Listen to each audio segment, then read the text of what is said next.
తక్షణమే క్లారిఫికేషన్ ఇవ్వాలి. అంటే ఇది ఏం కుట్ర? ఒక పక్క కాంగ్రెస్ పార్టీ ఏమో జీవో ఇస్తుంది, ఇంకో పక్క జీవోను అడ్డుకోవడానికి వాళ్ళే కోర్టుకు పోతారు, ఇంకొక పక్క ఎలక్షన్ వస్తుంది అనేటటువంటి సంబరంలో కనీసం చాలా చోట్ల బీసీలకు అవకాశం వస్తుందని అనుకుంటుంటే మీరు ఎన్నికలకు పోకండి, మీరు ఖర్చు పెట్టుకోకండి, మేము కోర్టుకు పోతామని చెప్తారా? మీరు ఏం పార్టీ మీది? మీరు కేంద్ర ప్రభుత్వంలో పరిపాలన ఉన్నారు, ఎట్లా మాట్లాడతారు? కోర్టులకు జడ్జిలకు మీరు ఎట్లా ఇస్తారు ఆర్డరు? ముందే మీరు ఎట్లా చెప్తారు ఈ విషయం? ఈ మోసాన్ని దయచేసి తెలంగాణ బీసీ బిడ్డలు గుర్తించాలని నేను కోరుతా ఉన్నాను. ఇది చాలా దారుణం.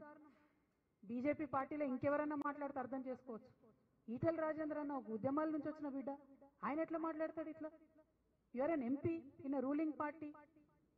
How can you dictate what the court is going to say? How can you say we will go to the court after elections and elections will be cancelled just like Maharashtra? So did you influence Maharashtra decision also? What are you saying, Mr. Etal Rajendra Garu? I am questioning you today. You are a member of parliament. Is this a joke? The fight that we are doing on the street for the OBC community of Telangana, does this look like a joke to you? Is this a joke for BJP party? స్పష్టంగా జవాబు ఇవ్వాలి, ఈరోజు answer చేయాలి. మోసం చేసి కాలమెల్ల తీస్తామంటే కాదు. అరే మాట్లాడడానికన్నా నియతి ఉండాలి కదన్నా. గవర్నర్ దగ్గర పెండింగ్ ఉంది ఆర్డినెన్స్, మాట్లాడరాదా మీకు? ఇక్కడ ఉన్న 8 మంది పార్లమెంట్ మెంబర్లు పోయి కాలు పట్టుకోండి మీ మోడీ గారి, అన్న మా తెలంగాణ వాళ్ళకు రిజర్వేషన్ కావాలి ఇవ్వండి అని అడగండి. అది అడగ చేత కాదు, ఉల్టా ఏమంటారు? ఎలక్షన్లకు పోకండి అంటే ఇప్పుడు బీసీ బిడ్డలు ఎంత కన్ఫ్యూజన్లో ఉండాలి? పోవద్దా? పైసలు పెట్టుకోవద్దా? గెలవద్దా? బీసీలకు ఏం రావద్దా? ఇదేనా బీజేపీ వైఖరి? ఎంత అన్యాయం ఇది! జోక్ లాగా ఒక పక్క కాంగ్రెస్ పార్టీ ఏమో ఇచ్చిన రిజర్వేషన్లలో మీకు ఇక్కడ ఎగ్జాంపుల్స్ నేను చదివి వినిపిస్తా, దయచేసి కొంచెం టైం పట్టిన ప్రెస్ మిత్రులు ఓపికగా వినాలని కోరుతున్నా. కామారెడ్డి జిల్లా నస్రులాబాద్ మండలంలో అంకోల్ గ్రామ పంచాయతీ ఎస్టీకి రిజర్వేషన్ ఎస్టీకి వచ్చింది.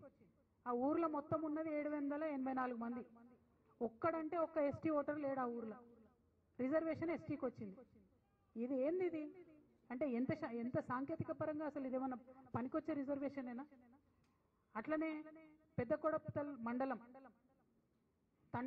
దావన్ తండ ఈ పంచాయతీని ఎస్సీలకు రిజర్వేషన్ చేశారు. అక్కడ ఒక్కరంటే ఒక్క ఎస్సీ ఓటర్ లేడు. ఎక్కడికి వెళ్ళొచ్చి పోటీ చేయాలి ఎస్సీలు? మరి పోటీ చేస్తే ఆ గ్రామంలో ప్రజలకు ఏం న్యాయం జరుగుతుంది? మాచారెడ్డి మండలం వడ్డెరగూడెం తండ, మొత్తం ఊరంతా వడ్డెరలే ఉంటారు, అంటే బీసీలు ఉంటారు. అక్కడ సర్పంచ్ పదవి ఎస్టీకి వచ్చింది. మరి ఎక్కడి నుంచి ఎస్టీ వచ్చి అక్కడ పోటీ చేయాలి? ఎట్లా గెలవాలి? నాగర్ కర్నూలు జిల్లా, ఇదైతే మరీ దారుణం. నాగర్ కర్నూలు జిల్లా అమరాబాద్ మండలం కుమ్మరోన్పల్లిలో ఇదివరకు కూడా సర్పంచ్ సీటు ఎస్టీకి రిజర్వ్ అయింది. అయితే గ్రామంలో ఎవరు ఎస్టీలు లేకపోవడంతో అసలు ఆ గ్రామంలో ఇదివరకు కూడా సర్పంచ్ ఎన్నికలు జరగలేదు. ఇక ఎంత ఘోరం ఉన్నాయి మన ప్రభుత్వాలు అంటే, ఇదివరకే ఎన్నికలు జరగని ఆ గ్రామంలో మళ్ళీ ఇప్పుడు మళ్ళీ ఎస్టీకే రిజర్వేషన్ వచ్చింది. మళ్ళీ ఎట్లా జరుగుతుంది ఎన్నిక? అంటే ఆ ఊరు పోయినసారి ఎన్నికలు జరగలేదు, ఇప్పుడన్నా రిజర్వేషన్ మార్చాలి కదా, సరి చేసుకోవాలి కదా, అక్కడ కూడా జరగలేదు. ఇక నల్లగొండ జిల్లా చింతపల్లి మండలం తక్కెలపల్లిలో ఎస్టీ ఓట్లు 2 ఉన్నాయి.